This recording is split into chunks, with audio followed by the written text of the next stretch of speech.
BRS party నుంచి ఆడ ఆంధ్రప్రదేశ్లో టీడీపీ విజయాన్ని సెలబ్రేట్ చేసుకుంటుంది. తెలంగాణలో బీఆర్ఎస్ పార్టీ ఒకే ఒక స్థానంలో ముందంజలో ఉంది. ఇప్పుడు వెనుకబడిపోయింది. అక్కడ కూడా మెదక్లో 6,000 ఓట్ల వెనుకబాటులో ఉంది. బీఆర్ఎస్ 0. దీన్ని ఎలా చూస్తారు? గుడ్ ఆఫ్టర్నూన్ అండి. Good afternoon. ఇక్కడ ఉన్నటువంటి ప్యానల్ మెంబర్స్కి, అదేవిధంగా టీవీ ప్రేక్షకులకు. ఒకటి, ఇక్కడ ఏదైతే జరిగినటువంటి ఎంపీ ఎలక్షన్లో ప్రధానంగా 2 పార్టీలు, ఏదైతే కాంగ్రెస్ పార్టీ కావచ్చు, బీజేపీ పార్టీ కావచ్చు, ఇవి రాష్ట్ర ఎలక్షన్లు కావు, జాతీయ ఎలక్షన్లు అని చెప్పేసి ఒక రకమైనటువంటి ట్రెండ్ క్రియేట్ చేయడంలో అవి సఫలీకృతమైనవి. నెంబర్ 1. నెంబర్ 2 వచ్చేసి ఇంత ట్రెండ్ని క్రియేట్ చేసినా కానీ మొన్న రీసెంట్గా జరిగినట్టు నిన్ననే వచ్చినటువంటి రిజల్ట్లో లోకల్ బాడీస్ ఎమ్మెల్సీ ఎలక్షన్లో మేము విజయం సాధించడం జరిగింది. గతంలో కూడా 2019లో జరిగినటువంటి ఎంపీ ఎలక్షన్లలో బీజేపీ పార్టీ 4 ఎంపీ స్థానాలను విజయం సాధించినా కానీ మళ్ళీ లోకల్ బాడీ ఎలక్షన్లకు వచ్చేసరికి ఎక్కడ కూడా తన ప్రభావం చూపలేకపోయింది. ఈరోజు ఏంటంటే ఒక విధంగా చెప్పాలంటే, అంటే ఒకటి స్పష్టంగా చెప్పాలనుకుంటే, ఒక వర్గాన్ని కంప్లీట్గా కాంగ్రెస్ పార్టీ తను అడాప్ట్ చేసుకోవడంలో విజయం సాధించింది.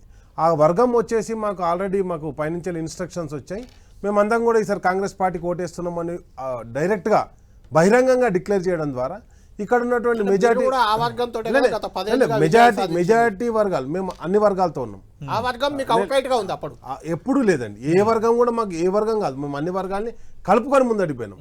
కానీ ఎప్పుడైతే మైనారిటీ వర్గం కానీ ఎంఐఎం కానీ మీతో పాటు ఉంది, ఆ ఓటు బ్యాంక్ మీకు చాలా సందర్భాల్లో ఉపయోగపడింది. మేము ఒకటే చెప్తున్నాను, మేము ఎప్పుడు కానీ పోటీ చేశాం. మేము వాళ్ళకేం స్థానాలు కేటాయించి మేము నిషేధంగా లేము. నేనేమంటున్నామంటే కాంగ్రెస్ పార్టీ దేశం మొత్తంలో మైనారిటీలని ఏకం చేయడంలో కాన్సన్ట్రేషన్ చేసిన క్రమంలోనే మెజారిటీ వర్గాలైనటువంటి ప్రజలందరూ కూడా బీజేపీ సైడ్ కొంత మోల్డ్ కావడానికి అవకాశం కల్పించడం. నేను ఒక అంశం నేనేమంటున్నా అంటే, ఇక్కడ జరిగినటువంటి మీరు అడిగినటువంటి తెలంగాణ ప్రాంతంలో జరిగినటువంటి అంశాన్ని మీరు ప్రత్యేకంగా ప్రస్తావించడం జరిగింది కాబట్టి ఇక్కడ. కానీ దేశం మొత్తంలో మీకు ఒక అంశాన్ని మాత్రం చెప్తున్నాను. దేశం మొత్తంలో కూడా ఇప్పుడు యూపీలో తీసుకుంటే మీకు ఎలక్షన్లలో ప్రాంతీయ పార్టీ బీజేపీ తోటి పోటీ పడుతుంది తప్పితే ఎక్కడ కూడా కాంగ్రెస్ పార్టీ పోటీ పడట్లేదు. ఎక్కడ బీజేపీ గెలిచినది కాంగ్రెస్ పార్టీ మీదనే గెలిచింది తప్పితే వేరే పార్టీల మీద అంటే వేరే అక్కడ ఉన్నటువంటి ప్రాంతీయ పార్టీలే విజయం సాధించారు. ఈరోజు మీరు అన్నారు మెదక్లో ఏమంటారంటే, గత ఎలక్షన్లలో బీజేపీ పార్టీ నిశ్శబ్దంగా ఉండి కాంగ్రెస్ పార్టీ విజయానికి దోహదం చేసింది. ఇక్కడ ఈరోజు కాంగ్రెస్ ఉంటేనే మేము విజయం సాధిస్తామన్న కాన్సెప్ట్లో బీజేపీ ఉంది కాబట్టి ప్రాంతీయ పార్టీల మీద కేసులు పెట్టడం కావచ్చు, వాళ్ళని మానసికంగా దెబ్బతీయడంలో కావచ్చు, వీటన్నిటిలో సఫలీకృతం కావడానికి బీజేపీ పార్టీ ప్రయత్నం. అంటే రాకేష్ చెప్పిందే నేను మిమ్మల్ని అడుగుతున్నాను. మైనార్టీ ఓట్ బ్యాంక్ టోటల్గా బీఆర్ఎస్ నుంచి, అంటే ఎంఐఎం బీఆర్ఎస్ దగ్గర ఉంది మొన్నటి వరకు, ఇప్పుడు ఎంఐఎం కొంత కాంగ్రెస్కు దగ్గరైంది. 5 ఏళ్ళు రేవంత్ రెడ్డి సీఎమని ఓవైసీ స్టేట్మెంట్ ఇచ్చారు, ఓపెన్ స్టేట్మెంట్ అది. అంటే minority vote bank out right, నాకు కూడా సమాచారం ఉంది, చాలా ప్రాంతాల్లో కాంగ్రెస్ వైపు మళ్ళింది. అది అలా మళ్ళడం అనేది బీజేపీ హిందువులు పోలరైజ్ అవడానికి కారణం, బీఆర్ఎస్ దెబ్బతినడానికి కారణం అంటే మీరేమంటారు? ఇప్పుడు నిజానికి ముందు బీఆర్ఎస్ సర్వేలో కూడా అది కనిపించి ఉండాలి కదా. డెఫినెట్గా కనిపించింది. అంటే కర్ణాటక ఎన్నికల తర్వాత క్రమంగా అసెంబ్లీ ఎన్నికల తర్వాత ముస్లిం ఓటర్ అంతా బీఆర్ఎస్ వైపు వెళ్ళిపోయి, ఒక సెక్యులర్ రాజకీయ పార్టీగా ఉన్నటువంటి బీఆర్ఎస్లో కవిత హిజాబ్ గురించి మాట్లాడింది, హలాల్ గురించి మాట్లాడింది, రామ్ మందిర్ నిర్మాణాన్ని స్వాగతించింది. అంటే ఇదంతా పార్టీ అనుమతి లేకుండా చేసిందా? అత్యంత క్రమశిక్షణ కలిగినటువంటి పార్టీ, కనీసం ఫోన్ కాల్సే మిగతా వాళ్ళకు మాట్లాడడానికి వీలైనటువంటి ఒక రాజకీయ పార్టీ. కవిత ఉన్నట్టుగా హిందుత్వాన్ని నెత్తినెత్తుకుంది. దీంతో మైనార్టీ వర్గం క్రమంగా దూరం అవడానికి అవకాశం ఏర్పడ్డది.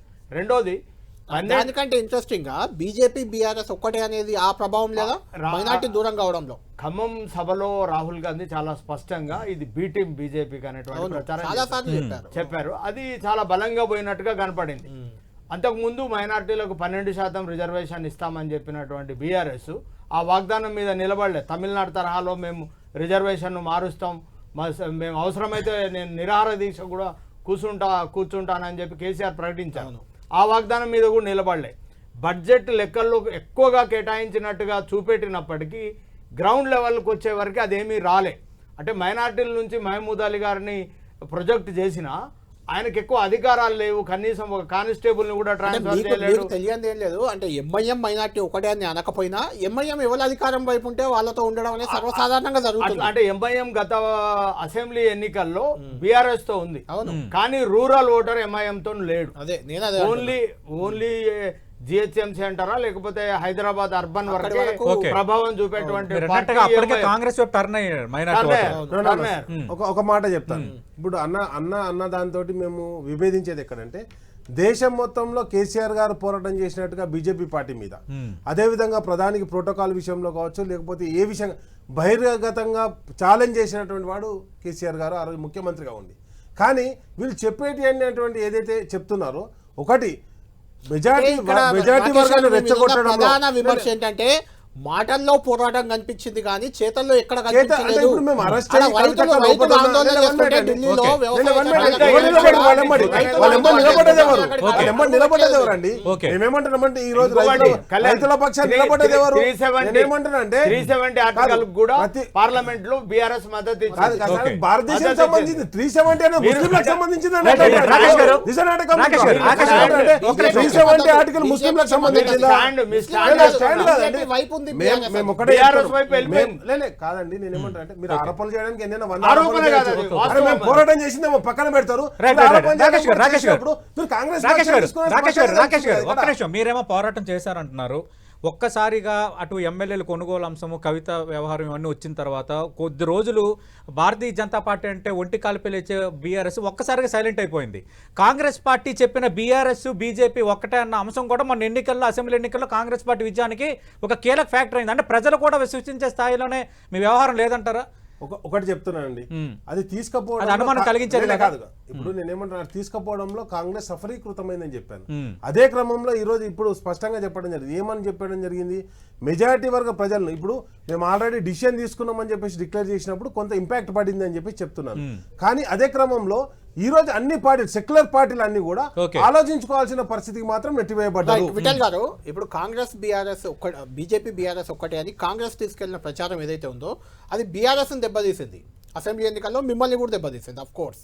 ఇప్పుడు పార్లమెంట్ ఎన్నికలకు వచ్చే వరకు బీఆర్ఎస్ ఇంకా ఘోరంగా దెబ్బతింటే అదే విమర్శతో మీకు అడ్వాంటేజ్ వచ్చింది. అంటే మీరు బీఆర్ఎస్ని దూరం పెట్టినట్టు రుజువు చేసుకోగలిగారా? అంటే జనాల్లోకి పంపగలిగారా అనుకుంటున్నారా మీరు? రాష్ట్ర రాజకీయాల్ని కొంత మనం బేరీజ్ వేసుకుంటే జాతీయ రాజకీయాలు మాత్రం కాంగ్రెస్ పార్టీ బీజేపీ పార్టీని టార్గెట్ చేస్తూ, ఎన్డీఏని టార్గెట్ చేస్తూ పోలరైజేషన్, దేశవ్యాప్తంగా రిలీజియస్ పోలరైజేషన్ కోసం అత్యంత ప్రాధాన్యత ఇచ్చింది కాంగ్రెస్ పార్టీ. అది బీజేపీగా అందరు బీజేపీ అనుకుంటారు. అనేక ఎగ్జాంపుల్స్ ఉన్నాయి. సుప్రీంకోర్టు జడ్జిమెంట్ ఇచ్చినటువంటి రామ్ మందిర్ని వాళ్ళు స్వాగతించాలి కాంగ్రెస్ పార్టీ. అదేవిధంగా మా రామ్ మందిర్ కట్టినటువంటి ట్రస్ట్ కాంగ్రెస్ పార్టీకి ఆహ్వానం ఇస్తే వాళ్ళు బహిష్కరించారు. ఎందుకు? ఎక్కడ ముస్లిం ఓట్లు మాకు దూరం అవుతాయో, ఎక్కువ హిందూ ఓట్లు అయితే మాకు ఎక్కువ సెక్షన్ ఆఫ్ హిందూ ఓట్లు మాకు ఎలా పడతాయి, హిందూస్ని దూరం పెట్టుకున్నా పర్లేదు, కానీ ముస్లిం ఓట్లని, మైనార్టీ ఓట్లని మేము దగ్గర తీసుకోవాలన్నటువంటి జాతీయ స్థాయి ప్రయత్నంలో వాళ్ళు కొంచెం సక్సెస్ అయ్యారు. ఇప్పుడు ఈ ట్రెండ్ ఎన్డీఏకి మెజారిటీ తగ్గడానికి that is one of the reason. ఇంకొకటి రిజర్వేషన్, తెలంగాణ రేవంత్ రెడ్డి గారు ప్రారంభించినట్టు రిజర్వేషన్ ఇష్యూ కావచ్చు, రాజ్యాంగం కావచ్చు, ఈ రెండు ఇష్యూస్ కూడా ముఖ్యంగా బీసీస్లో కావచ్చు, ఎస్సీ ఎస్టీలకు బలంగా తీసుకుపోయింది కాంగ్రెస్ పార్టీ. అది దేశవ్యాప్తంగా నష్టం జరిగింది ఎన్డీఏకి. లోకల్లో కూడా కాంగ్రెస్ పార్టీకి సంబంధించిన ముస్లిం మైనార్టీ వర్గాలు పోలరైజేషన్ 100% తెలంగాణలో పోలరైజేషన్ జరిగింది. అది కాంగ్రెస్ వైపు షిఫ్ట్ అయింది. మొన్న అసెంబ్లీ ఎలక్షన్స్లో మేజర్గా షిఫ్ట్ అయింది. ఇవాళ అసెంబ్లీ ఎలక్షన్ షిఫ్ట్ కావడానికి మైనార్టీ ఓట్లు ప్రధాన కారణం ఏంటి? బీజేపీ బీఆర్ఎస్ ఒకటి అనేది బలంగా నినాదాన్ని ప్రజలకు తీసుకుపోయారు. అది ప్రజలు ఇప్పుడు జాతీయ స్థాయిలో 100% మైనార్టీ ఓట్ల కోసం, మైనార్టీల కోసం మేము రక్షణగా ఉన్నాం, కాంగ్రెస్ మెజారిటీ ఓట్లు మాకు సంబంధం లేదని అనేక సందర్భాల్లో ఎగ్జాంపుల్, ఆ 370ని వ్యతిరేకించడం కావచ్చు, రామ మందిర్ విషయంలో అటెండ్ కాకపోవడం కావచ్చు, అనేక అంశాలు ముస్లిం వర్గాల్లో దూరమైన ముస్లిం వర్గం. ఎప్పుడైతే రాజీవ్ గాంధీ గారు రామ మందిర్కి సంబంధించినటువంటి పూజలకు పర్మిషన్ ఇచ్చారో ఆనాడు ముస్లింస్ దూరమయ్యారు. ఇప్పుడు అదే ఆ తప్పిదాన్ని సరిదిద్దుకోవడానికి ఏం చేశారంటే, హిందూ ఓట్లు మాకు దూరమైనా పర్లేదు, మైనార్టీ ఓట్లు మాతో ఉండాలని జాతీయ వ్యాప్తంగా జరిగినటువంటి ప్రయత్నంలో భాగంగా కొంత సక్సెస్ అయ్యారు. రిజర్వేషన్ బాగా తీసుకుపోగలిగారు, మైనార్టీ వాళ్ళు చేసుకోగలిగారు. ఆ మాత్రం రిజల్ట్స్ ఇక్కడ కనిపిస్తూ ఉన్నాయి. సో అది రాష్ట్రంలో చాలా రిఫ్లెక్ట్ అవుతుంది. ఇవాళ రేవంత్ రెడ్డి గారు చెప్పాల్సిన అవసరం ఉంది. రెఫరెండం అన్నారు, 100 రోజుల పాలనకి రెఫరెండం అన్నారు. ఇవాళ మేము హైయెస్ట్ ఓట్లు మాకు వస్తాయి, సీట్స్ మాకు వస్తాయి అనుకుంటే 8 or 9 ఇంకా కొన్ని ట్రయాంగిల్ అటు ఇటు ఉన్నాయి. బట్ సింగిల్ లార్జెస్ట్ బీజేపీ ఉంటుందా లేదా కాంగ్రెస్ ఉంటుందా, వాట్ ఎవర్ ఇట్ మేబీ, ఇది రెఫరెండంగా మరి రేవంత్ రెడ్డి గారు తీసుకుంటారా లేదా? ఇప్పుడు కాంగ్రెస్ టీఆర్ఎస్ పార్టీ, ఇంతకుముందు మా రాకేష్ భాయ్ చెప్పాలి, టీఆర్ఎస్ పార్టీ ఉనికికే ప్రమాదం ఈ పార్లమెంట్ ఎన్నికలు. ఎందుకంటే ఒక్క సీటు కూడా గెలవలేని వాతావరణం, ఒకటి గెలుస్తారా లేదా తెలియదు. సరే భవిష్యత్తులో టీఆర్ఎస్ పార్టీ ఉంటుందా, ఎక్కడ పోతుంది, ఏమవుతుంది? ఎందుకంటే 35 మంది గెలిచినటువంటి ఎమ్మెల్యేలు 39 4 3 ఆల్రెడీ పోయారు, చేజారిపోయారు. మిగతా 35 మంది రేపు రేవంత్ రెడ్డి తోటి కలిసిపోతారా, లేదా అక్కడ ప్లేస్ లేకపోతే బీజేపీ తోటి కలిసి అంటే విఠల్ గారు ఈ స్టేట్మెంట్ మీ పార్టీ అధ్యక్షుడు కిషన్ రెడ్డి కూడా అన్నారు. బీఆర్ఎస్ చెందిన ఒక 35 మంది ఎమ్మెల్యేలు కాంగ్రెస్ పార్టీలో చేరతారని. అంటే భారతీయ జనతా పార్టీలో చేరడానికి సిద్ధంగా ఉన్నారు అనడానికి, కాంగ్రెస్ పార్టీకి దగ్గర అవుతున్నారు అనడానికి చాలా వ్యత్యాసం ఉంది. ఆ కామెంట్ని ఎలా చూడాలి? అంటే అధికార పార్టీ కదా, కాంగ్రెస్ పార్టీ ఇక్కడ అధికారంలో ఉన్నారు. ఎమ్మెల్యేలకు రాజకీయంగా అనేక రకాల అవసరాలు ఉంటాయి. ఎందుకంటే ఇప్పుడు టీఆర్ఎస్ ఆ ట్రెండ్ ప్రారంభించింది కదా. గతంలో కాంగ్రెస్ పార్టీ 20-25 సీట్లు గెలిస్తే ఆల్మోస్ట్ 10-15 మందిని తీసుకెళ్లింది కదా టీఆర్ఎస్ పార్టీ. అదే ట్రెండ్ అధికారంలో ఉన్న పార్టీ కాంగ్రెస్ పార్టీ ఇక్కడ లోకల్ కాబట్టి రేపు అధికార అవసరాల కోసం టీఆర్ఎస్ ఎమ్మెల్యేలు లేదా బీఆర్ఎస్ ఎమ్మెల్యేలు షిఫ్ట్ అయ్యే అవకాశం ఉంటుంది. తెలంగాణ అసెంబ్లీ ఎన్నికల్లో, లోక్సభ ఎన్నికల్లో రెండిట్లో సామీప్యత ఉన్న ఏకైక అంశం ఏంటంటే బీజేపీ బీఆర్ఎస్ ఒకటే అన్న కాంగ్రెస్ లేవనెత్తిన అంశం అసెంబ్లీ ఎన్నికల్లో బీఆర్ఎస్ ను దెబ్బతీసింది. ఇక్కడ కూడా బీజేపీ అడ్వాంటేజ్ అయింది, కానీ ఇక్కడ కూడా మళ్ళీ బీఆర్ఎస్ దెబ్బతిన్నది. ఎగ్జాక్ట్లీ. ఇప్పుడు ఇప్పుడు కూడా మొన్న రేవంత్ రెడ్డి గారి యొక్క స్పీచ్ ఎక్కడ చూసినా ఇద్దరు ఒకటి. ఇప్పుడు కవిత గారు అరెస్ట్ కాకపోతే డెఫినెట్ గా ప్రజలు నమ్మేవారేమో బీజేపీ బీఆర్ఎస్ ఒకటే. కవిత అరెస్ట్ కావడం వివిధ కారణాలతోటి, సిబిఐ ఈడీ కేసుల ద్వారా కవిత అరెస్ట్ కావడంతో మా కొంత ప్రజల్లో నమ్మకం విశ్వాసం పెరిగింది. ఒక్కసారి నేషనల్ లెవెల్లో ఇంట్రెస్టింగ్ కొన్ని ఉన్నాయి. పంజాబ్లో ఇప్పటి వరకు బీజేపీ ఖాతా తెరవలేదు, హిమాచల్ ప్రదేశ్లో కాంగ్రెస్ పార్టీ ఖాతా తెరవలేదు, యూపీలో పోటాపోటీ నడుస్తుంది. రాహుల్ గాంధీ 2 చోట్ల, రాయ్బరేలీలో అదేవిధంగా వయనాడ్లో 2 చోట్ల కూడా 1,00,000కు పైగా ఆధిక్యంలో ఉన్నారు, ముందంజలో దూసుకుపోతున్నారు. వాడు అమేథీలో కూడా కాంగ్రెస్ అభ్యర్థి కిషోర్ ఆయన ముందంజలో ఉన్నారు. అక్కడ రాహుల్ గాంధీ గత ఎన్నికల్లో స్మృతి ఇరానీ ఓడిస్తే ఆయన సీటు మార్చుకున్న పరిస్థితి. అటువంటిది అక్కడ ఇప్పుడు కాంగ్రెస్ అభ్యర్థి ముందంజలో ఉన్నారు. స్మృతి ఇరానీ బీజేపీ నాయకురాలు, మంత్రి కూడా ఓడిపోయే పరిస్థితిలో ఉంది. దీనికి సంబంధించి మా ఢిల్లీ ప్రతినిధి గోపి అందుబాటులో ఉన్నారు. గోపితో మాట్లాడదాం. గోపి, నేషనల్ లెవెల్లో దాదాపు 300 మార్క్ ఫిగర్ దిశగా ఎన్డీఏ వెళ్తుంది. అంటే బీజేపీ సింగిల్గా 400 సీట్లు, అంటే ఎన్డీఏ పరంగా 400 దాటాయని చెప్పింది. బీజేపీ సింగిల్గా అధికారంలోకి వచ్చే అవకాశాలు కనిపిస్తున్నాయా, లేకుంటే ఎన్డీఏ కూటమిగానే అధికారంలోకి వచ్చే అవకాశం ఉందా? ఇటు రాహుల్ గాంధీ 2 చోట్ల కూడా భారీ మెజార్టీతో దూసుకెళ్తున్నారు. అమేథీలో కూడా కాంగ్రెస్ పార్టీ లీడ్లో ఉంది. పంజాబ్ ఆమ్ ఆద్మీ పార్టీ ఇండియా కూటమి అక్కడ ముందంజలో ఉంది. కేజ్రీవాల్ అరెస్ట్ కూడా కొంత దానికి ఇంపాక్ట్ ఏమైనా పనిచేస్తుందా? పంజాబ్లో బీజేపీకి 1 సీటు కూడా రాని పరిస్థితి, దీన్ని ఎలా చూడాలి?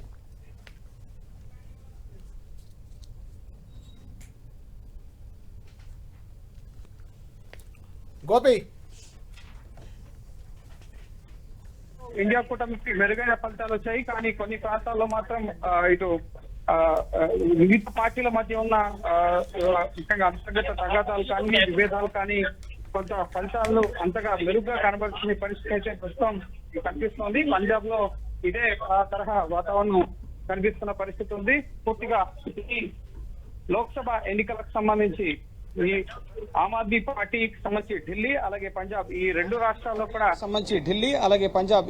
రాష్ట్రాల్లో కూడా ఢిల్లీలో ఎక్కడా కూడా ప్రభావాన్ని కనబరచలేదు. ఢిల్లీలో 7 లోక్సభ స్థానాల్లో కూడా బీజేపీ ఆధిక్యంలో కొనసాగుతున్న పరిస్థితి. అలాగే పంజాబ్లో కూడా కాంగ్రెస్ పార్టీ అక్కడ ఇండివిజువల్ గా పోటీ చేసిన పరిస్థితి. ఇండియా కూటమిలో భాగంగానే ఆమ్ ఆద్మీ పార్టీ అలాగే ఇటు కాంగ్రెస్ దేశవ్యాప్తంగా వివిధ రాష్ట్రాల్లో కలిసి పోటీ చేసినప్పటికీ కూడా పంజాబ్లో మాత్రం విడివిడిగా పోటీ చేయడం జరిగింది. ఇందులో భాగంగా పంజాబ్లో మెరుగైన స్థానాలు ఇటు కాంగ్రెస్ పార్టీ సాధించే దిశగా ఫలితాలు కనబరుస్తున్న పరిస్థితి. ఆమ్ ఆద్మీ పార్టీ అక్కడ అసెంబ్లీలో విజయం సాధించినప్పటికీ అక్కడ అంతగా లోక్సభ స్థానాలకు సంబంధించి కేజ్రీవాల్ అరెస్టుకు సంబంధించిన అంశం అంత ఇంపాక్ట్ చూపించలేదు. ఢిల్లీలోనూ ఇటు ఇండియా అలయన్స్లో భాగంగా 2 స్థానాల్లో కాంగ్రెస్ పార్టీ అలాగే 5 స్థానాల్లో ఆమ్ ఆద్మీ పార్టీ పోటీ చేయడం జరిగింది. కానీ ఎక్కడ కూడా ఆమ్ ఆద్మీ పార్టీకి ముఖ్యంగా ఓట్ల ఆధిక్యం కనబరచని పరిస్థితి. 7 లోక్సభ స్థానాల్లో కూడా ఢిల్లీలో ఇటు బీజేపీ లీడింగ్లో ఉన్న పరిస్థితి కనిపిస్తుంది. సో పంజాబ్లో కూడా ఇదే పరిస్థితి. ఇటు కాంగ్రెస్ పార్టీ వైపు మొగ్గు చూపారు, కానీ ప్రజలు ఆమ్ ఆద్మీ పార్టీ వైపు అంతగా మొగ్గు చూపని పరిస్థితి కనిపిస్తోంది. సో ఇండియా అలయన్స్లో భాగంగా ఉన్న పార్టీలు లబ్ధి పొంది ఓటు బ్యాంకు పెంచుకున్న పార్టీలు ఏమైనా ఉన్నాయంటే కనుక అది ఒకటి కాంగ్రెస్ పార్టీ, 2 సమాజ్వాదీ పార్టీ, అలాగే దక్షిణాది రాష్ట్రాల్లో డిఎంకే ఈ పార్టీలు ముఖ్యంగా ఎక్కువగా ఓట్లు సాధించుకున్న పరిస్థితి. బీహార్లో కూడా ఇటు ఇండియా అలయన్స్లో భాగంగా పోటీ చేసినప్పటికీ కూడా జేడీయూ అలాగే బీజేపీ మెరుగైన స్థానాలని అక్కడ సాధించిన పరిస్థితి కనిపిస్తోంది. సో కేవలం యూపీ అలాగే రాజస్థాన్ ఈ రాష్ట్రాల్లో, పంజాబ్ ముఖ్యంగా కర్ణాటక ఇటు తమిళనాడు ఈ రాష్ట్రాల్లో, కేరళ ఈ రాష్ట్రాల్లోనే ఎక్కువగా ఇండియా కూటమికి సంబంధించిన మెజార్టీ స్థానాలు లభించడం జరిగింది. కాంగ్రెస్ పార్టీ ఇంకా 100 స్థానాల మెజార్టీకి చేరుకోని పరిస్థితి. గతంలో 44 స్థానాలు లోక్సభ స్థానాల్లో విజయం సాధిస్తే ప్రస్తుతం ఇప్పుడు 80కి పైగా స్థానాల్లో ప్రస్తుతం సొంతగా లీడింగ్లో ఉన్న పరిస్థితి ఉంది. బీజేపీ 237 స్థానాల్లో ప్రస్తుతం సొంతగా బీజేపీ ఒక్క పార్టీ, ఎన్డీఏ కాదు, సొంతగా బీజేపీ ఒకటే 237 స్థానాల్లో ప్రస్తుతం లీడింగ్స్లో కొనసాగుతున్న పరిస్థితి ఉంది. సో సొంతగా కూడా బీజేపీ ప్రభుత్వాన్ని ఏర్పాటు చేయలేదు, కానీ ఎన్డీఏ అలయన్స్ భాగస్వామ్య పక్షాలతో కలిపి ప్రభుత్వాన్ని ఏర్పాటు చేయడానికి కావాల్సిన మెజార్టీ మార్క్ అయితే క్రాస్ చేయడం జరిగింది. 298 లోక్సభ స్థానాల్లో ప్రస్తుతం ఎన్డీఏ కూటమి లీడింగ్స్లో ఉన్న పరిస్థితి ఉంది. ఇండియా కూటమి 230 మార్కు వరకు కూడా రీచ్ అవుతున్న పరిస్థితి ఉంది. అయితే ఇండియా కూటమిలో ఉన్న పార్టీలు ఎన్డీఏలో ఉన్న పక్షాలు ఏవైతే న్యూట్రల్గా ఉండే పక్షాలు ఉన్నాయో, జేడీఎస్ కానీ ముఖ్యంగా ఇటీవల ఎన్డీఏలో చేరిన పక్షాలు, వారిని సంప్రదించే అవకాశం ఉంది. వారు ఇండియా కూటమిలోకి వస్తే కనుక ముఖ్యంగా ఉన్నత పదవులు ఇస్తామని చెప్పి ఆశ చూపే అవకాశం ఉంది. సో ఆ ప్రయత్నాలు కూడా జరుగుతున్నట్లుగా తెలుస్తుంది. కానీ ఎంతవరకు ఇటు ఎన్డీఏ కూటమిని వీడి ఇటు ఇండియా కూటమిలోకి చేరతారన్నది కూడా మనం వేచి చూడాల్సి ఉంటుంది. సో ఇంకా ఫైనల్ ఫలితాలు రాలేదు కాబట్టి సో రాజకీయంగా ఆ ప్రయత్నాలు కూడా మొదలైనట్లుగా తెలుస్తుంది. ఇండియా అలయన్స్లో ఉన్న పక్షాలతో పాటుగా ఇతర పక్షాలు, ఇండియాలో టీడీపీ ఉంది, టీడీపీ చాలా కీ రోల్ పోషించబోతోంది. సో లోక్సభ స్థానాల్లో మెజార్టీ స్థానాలు అక్కడ ఏపీలో గెలుచుకున్న పరిస్థితి ఉంది. అలాగే జేడీయూ ఇటీవల నితీష్ కుమార్ ఇటీవలే ఇండియా అలయన్స్ని కాదని చెప్పి ఇటు ఎన్డీఏలో చేరారు. సో అటువంటి పక్షాలను కూడా సంప్రదించే ఆలోచనలో ఇండియా బ్లాక్ ఉన్నట్లుగా తెలుస్తుంది. సో చాలా టఫ్ ఫైట్ అయితే ఈసారి ఇండియా అలయన్స్ ఇవ్వడం జరిగింది. ప్రభుత్వ ఏర్పాట్లో కూడా ముఖ్యంగా ఎటువంటి తప్పిదాలు జరగకుండా పార్టీని ఎన్డీఏ నుంచి ఎవరు వీడిపోకుండా ఇటు బీజేపీ జాగ్రత్త పడుతున్న పరిస్థితి ఉంది. మరోపక్క ఇండియా అలయన్స్లో కూడా ప్రభుత్వ ఏర్పాటు కావాల్సిన అవకాశాలని ఎవరైతే పార్టీలు కలిసి వస్తారో సో వారి వైపున ఇండియా బ్లాక్ కూడా చూసే అవకాశం కనిపిస్తోంది. అయితే ఇక్కడ రాయ్బరేలీ అమేథీ గురించి మనం ప్రత్యేకించి మాట్లాడాలి. మొదటి నుంచి అమేథీ కాంగ్రెస్ కంచుకోటగా ఉంది. అయితే అక్కడ గత ఎన్నికల్లో స్మృతి ఇరానీ రాహుల్ గాంధీని ఓడించారు, అదొక సంచలన విజయం. ఆ తర్వాత ఆయన అమేథీని వదిలేసిన పరిస్థితి, వాయనాడుకే పరిమితమయ్యారు. ఈసారి వాయనాడు ఎన్నికల తర్వాత చివరి నిమిషంలో రాయ్బరేలీ బరిలో దిగారు. చూస్తే రాయ్బరేలీలో 150,000 లీడ్లో రాహుల్ గాంధీ ఉన్నారు, వాయనాడులో కూడా 110,000 లీడ్లో ఉన్నారు, అమేథీలో కూడా కాంగ్రెస్ లీడ్లో ఉంది. దీన్ని ఎలా చూడాలి? ఎస్, రాయ్బరేలీ, అమేథీ కాంగ్రెస్ పార్టీకి కంచుకోటలుగా ఉన్నాయి దశాబ్దాల పాటు. అయితే గత ఎన్నికల్లో స్మృతి ఇరానీ చేతిలో రాహుల్ గాంధీ ఓడిపోవడం జరిగింది. ఆ తర్వాత వయనాడులో ముఖ్యంగా ఓడిపోయే సంకేతాలు ఉన్నాయి కాబట్టి గత ఏడాది కూడా గత లోక్సభ ఎన్నికల్లో కూడా వయనాడులో పోటీ చేశారు. అక్కడ భారీ విజయంతో రాహుల్ గాంధీ గెలుపొందారు. ఈసారి రాయ్బరేలీ స్థానం అది సోనియా గాంధీ లోక్సభ స్థానం. దశాబ్దాలుగా రాజీవ్ గాంధీ, సోనియా గాంధీ వీరి గాంధీ కుటుంబం పోటీ చేస్తూ వస్తున్న స్థానం. సో ఆ స్థానంలో మళ్ళీ ఎవరిని ఎంపిక చేస్తారో అని ఆఖరి వరకు వేచి చూసిన తర్వాత రాహుల్ గాంధీ ఆ స్థానం నుంచి పోటీ చేయడం జరిగింది. సో అక్కడ కూడా రాహుల్ గాంధీ భారీ మెజార్టీ దిశగా విజయం దిశగా ముందుకెళ్తున్న పరిస్థితి. 1,00,000 ఓట్ల పైకి చిలుకు మెజార్టీలో ప్రస్తుతం రాహుల్ గాంధీ ఉన్నారు. సో ఖచ్చితంగా మొదటి నుంచి సాంప్రదాయ ముఖ్యంగా నియోజకవర్గాలుగా వస్తున్న ఈ నియోజకవర్గాలు ముఖ్యంగా ఒక్క అమేథీలో మాత్రమే ఇటు స్మృతి ఇరానీపై ఉన్న వ్యతిరేకత, కిషోరీలాల్ శర్మ ఆయన రాహుల్ గాంధీ ప్లేస్ లో కిషోరీలాల్ శర్మను అక్కడ నిలబెట్టడం జరిగింది. ఆయన మొదటి నుంచి కూడా కాంగ్రెస్ పార్టీ కోసం చాలా కష్టపడ్డ వ్యక్తి. సో ఆయన వైపు ప్రజలు మొగ్గు చూపినట్లుగా తెలుస్తుంది. ఈ రిజర్వేషన్లు రద్దు చేస్తామని చెప్పడం, రాజ్యాంగాన్ని మారుస్తామని చెప్పి ఇండియా కూటమి ఏదైతే ప్రచారాన్ని ప్రజల్లోకి ముమ్మరంగా తీసుకెళ్లడం జరిగిందో సో వెనకబడిన వర్గాల ఓట్లు అనేవి చాలా కీలకంగా మారాయి యూపీలో. అలాగే బీఎస్పీ ఓట్ బ్యాంక్ కొంత సమాజ్వాదీ పార్టీకి, కాంగ్రెస్ పార్టీకి షిఫ్ట్ అవడం, అలాగే సమాజ్వాదీ పార్టీకి కాంగ్రెస్ ఓట్ బ్యాంక్ కూడా ఇండియా అలయన్స్ లో భాగంగా తోడవడంతో ఈసారి యూపీలో మెరుగైన ఫలితాలను ఇండియా అలయన్స్ సాధించడం జరిగింది. Right, thank you Gopi. మరిన్ని